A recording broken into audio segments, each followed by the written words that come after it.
Bienvenidos a The Deep Dive. Esta vez los vamos a sumergir en un tema que, bueno, pero es que te ha dado mucho que pensar, ¿Ah? la identidad cultural y la diversidad. Me enviaste, extractos de una conversación y, madre mía, la persona tiene opiniones firmes, Sí. sobre la inmigración, el multiculturalismo, la transformación de la cultura europea. Sí, y fíjate cómo compara, esta supuesta falta de diversidad en Europa con África. Dice que incluso las identidades tribales se están diluyendo allá, ¿no? Creando una especie de homogeneización. Exacto, y contrasta eso con Europa, especialmente España, donde ve una rica variedad de identidades culturales en cada región. Claro. Usa ejemplos de bailes, música tradicional, para ilustrar su punto. Claro, pero la diversidad que celebra parece estar arraigada en una visión muy particular de herencia cultural compartida. Ve la inmigración como algo que, digamos, crea una mezcla superficial, no una diversidad genuina. Sí, y me llamó la atención la anécdota de los jóvenes ecuatorianos que le dijeron que España no tiene cultura. La reacción de la persona fue casi de ofensa. Argumentó que, simplemente no se habían molestado en conocer realmente la cultura española. Claro, claro. Y esto nos lleva a una pregunta clave. ¿Cómo definimos y percibimos la identidad cultural? ¿Es algo estático e inmutable o evoluciona a través de las interacciones, las influencias? Y aquí es donde entra la analogía de la Torre de Babel. La usa como una advertencia sobre los peligros de la mezcla cultural excesiva. Sí, y relaciona esta historia bíblica con ciudades modernas, como Londres. Argumenta que la multitud de idiomas dificulta la comprensión, el progreso. Lo que me hace pensar, ¿es posible aplicar esta analogía a ciudades con una larga historia de intercambio cultural? Como, no sé, Estambul o Nueva York. ¿O será que la Torre de Babel simboliza algo más complejo que la simple diversidad lingüística? Es una pregunta interesante. Quizás la Torre de Babel representa un miedo a la pérdida de una identidad cultural unificada. Un temor que, se intensifica en tiempos de globalización. Claro, y esto conecta con la visión del hablante sobre el multiculturalismo. Considera que promoverlo como algo inherentemente positivo es engañoso y potencialmente dañino. Exactamente. Para esta persona, el multiculturalismo amenaza la identidad nacional. Habla de cómo los marcadores tradicionales de la cultura europea están desapareciendo. Usa aeropuertos, ciudades como ejemplos. Y va más allá. Afirma que la inmigración masiva es una estrategia deliberada de poderes globales para obtener beneficios económicos y políticos. Lo que nos lleva a otra pregunta crucial. Ajá. ¿Es la inmigración realmente una fuerza homogeneizadora o puede también, enriquecer y diversificar las culturas existentes? Interesante dilema. Y hablando de inmigración, la persona también expresa preocupación por su impacto en la sociedad. Sí, menciona la explotación de los propios inmigrantes, el declive en la calidad de los servicios debido a la mano de obra no calificada y una supuesta falta de respeto a la autoridad entre los recién llegados. Y va aún más lejos. Afirma una conexión directa entre la inmigración y el aumento de las tasas de delincuencia, basándose en experiencias personales y observaciones sobre la población carcelaria. Claro, es importante recordar que correlación no implica causalidad. Por supuesto. Existen múltiples factores que contribuyen a las tasas de criminalidad y es crucial considerar análisis basados en evidencia en lugar de generalizaciones. Totalmente de acuerdo. Pero para el hablante, la inmigración está profundamente entrelazada con su comprensión de lo que significa pertenecer a una nación. Ve la concesión fácil de la ciudadanía como una devaluación del concepto, una dilución de la identidad cultural. Cierto, establece una clara distinción entre simplemente nacer en un país y realmente pertenecer a él. Y justo ahí es donde me intriga cómo define la verdadera identidad nacional. Pone énfasis en la herencia cultural, la historia compartida y la crianza, como elementos centrales, más que el lugar de nacimiento. ¿Qué te llama la atención de esta sección? La historia de su suegro siciliano, quien decidió mantener su nacionalidad italiana a pesar de vivir en España durante décadas. Lo presenta como un ejemplo de alguien con un admirable sentido de lealtad a sus raíces. Sí, y contrasta eso con quienes renuncian a su nacionalidad por beneficio económico, a quienes etiqueta como oportunistas. Para él, la verdadera pertenencia nacional va más allá del pragmatismo y está ligada a la integridad personal y cultural.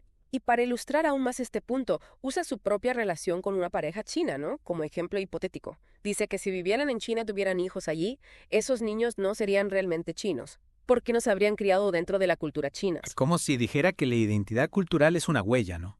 Que se imprime durante esos primeros años cruciales y que permanece contigo sin importar a dónde vayas después. Exacto, exacto. Y esa idea me lleva a reflexionar sobre la experiencia del suegro siciliano. ¿Se puede realmente encapsular la identidad cultural en un solo lugar o momento? ¿O es algo que se transforma, se enriquece a lo largo de la vida, incluso a través del contacto con otras culturas? Esa es una pregunta fascinante. Y para añadir otra capa a esta compleja cuestión, el hablante comparte una anécdota sobre un amigo de Ciudad Real que ha vivido en Madrid más tiempo que en su ciudad natal, pero aún se identifica fuertemente como alguien de Ciudad Real, porque ahí pasó sus años formativos, desarrolló su identidad cultural. Lo que nos lleva a una reflexión aún más profunda. ¿Qué sucede cuando la identidad cultural se ve desafiada por la movilidad, las experiencias migratorias? ¿Cómo se negocia la pertenencia a múltiples lugares y culturas a lo largo del tiempo? Este caso del amigo de Ciudad Real me hace pensar en la diáspora, ¿no? En cómo las comunidades migrantes mantienen sus tradiciones y al mismo tiempo se adaptan a nuevas realidades. Podría ser que la identidad cultural, en lugar de ser estática, es más bien un proceso dinámico de adaptación y reinterpretación constante. Es una perspectiva muy interesante.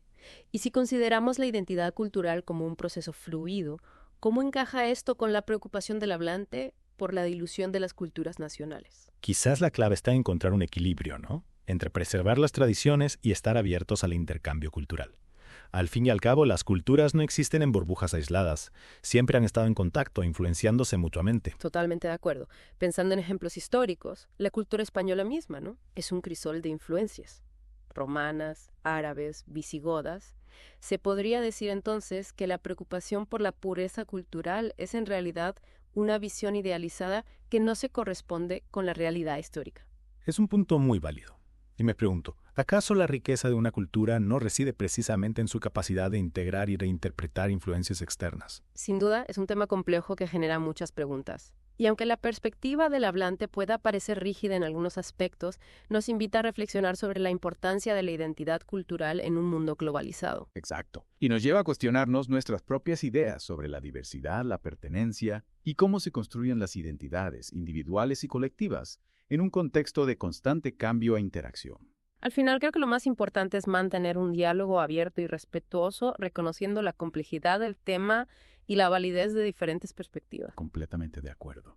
Y ahora, para sintetizar un poco lo que hemos explorado hasta ahora, ¿cuáles dirías que son las ideas clave que emergen de esta conversación? Bueno, en primer lugar, el hablante defiende la importancia de preservar las identidades culturales distintivas. Argumenta que la mezcla cultural excesiva puede llevar a la homogeneización y a la pérdida de la riqueza cultural. Sí.